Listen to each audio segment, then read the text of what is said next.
صحیح بخاری حدیث نمبر 21۔ آپ صلی اللہ علیہ وآلہ وسلم نے فرمایا، جس شخص میں یہ تین باتیں ہوں گی وہ ایمان کا مزہ پا لے گا۔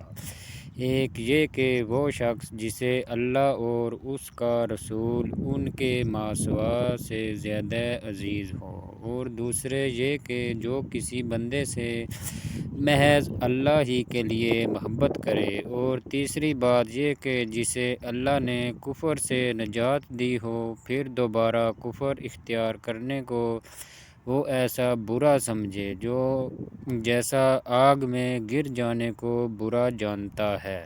صحیح بخاری حدیث نمبر 22۔ آپ نے فرمایا، جب جنتی جنت میں اور دوزخی دوزخ میں داخل ہو جائیں گے، اللہ پاک فرمائے گا جس کے دل میں رہائی کے دانے کے برابر بھی ایمان ہو، اس کو بھی دوزخ سے نکال لو۔ تب ایسے لوگ دوزخ سے نکال لیے جائیں گے اور وہ جل کر کوئلے کی طرح سیاہ ہو چکے ہوں گے، پھر زندگی کی نہر میں یا بارش کے پانی میں ڈالے جائیں گے۔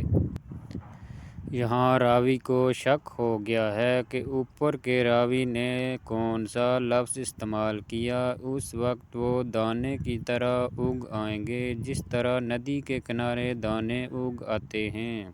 کیا تم نے انہیں دیکھا کہ دانہ زردی مائل بھی پیج در پیج نکلتا ہے؟ وہیب نے کہا کہ ہم سے عمیروں نے حیا کے بجائے حیات اور حسدل من ایمان کے بجائے حسدل من خیر کا لفظ بیان کیا۔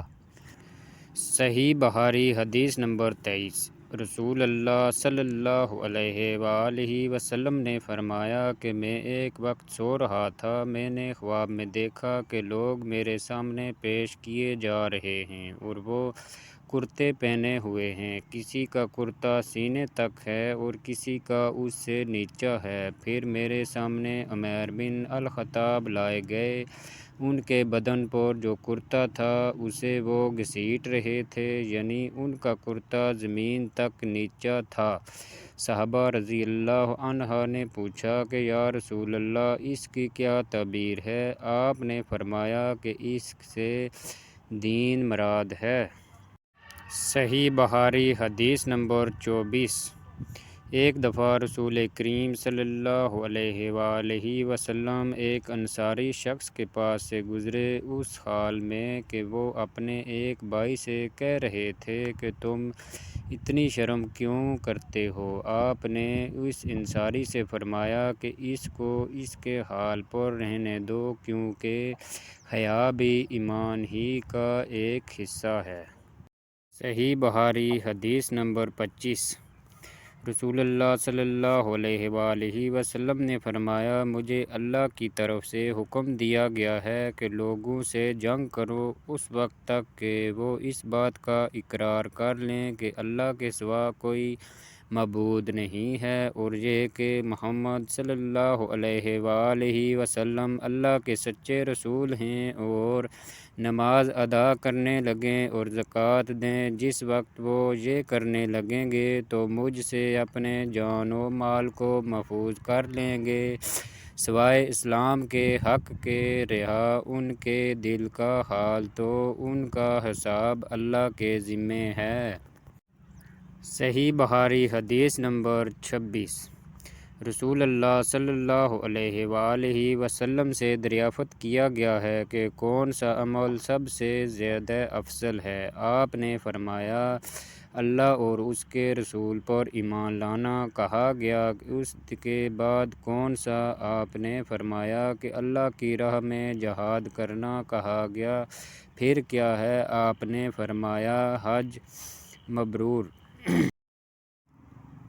صحیح بخاری حدیث نمبر 27۔ رسول اللہ صلی اللہ علیہ وآلہ وسلم نے چند لوگوں کو کچھ عطیہ دیا اور سید وہاں موجود تھے۔ وہ کہتے ہیں کہ رسول اللہ صلی اللہ علیہ وآلہ وسلم نے ان میں سے ایک شخص کو کچھ نہ دیا، حالانکہ وہ ان میں مجھے سب سے زیادہ پسند تھا۔ میں نے کہا، حضور، آپ نے فلاں کو کچھ نہ دیا، حالانکہ میں اسے مومن گمان کرتا ہوں۔ آپ نے فرمایا، مومن یا مسلمان؟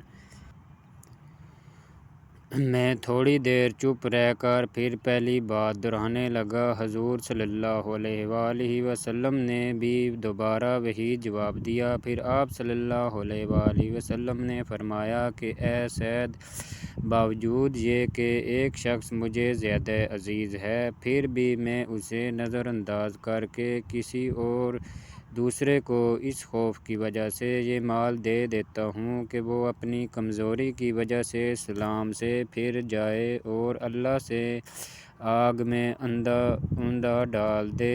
اس حدیث کو یونس، صالح، معمر اور زہری کے بھتیجے عبداللہ نے زہری سے روایت کیا۔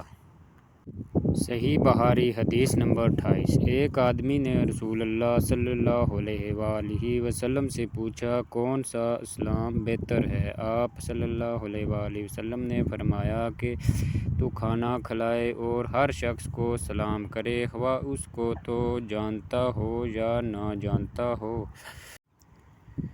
صحیح بخاری حدیث نمبر 29۔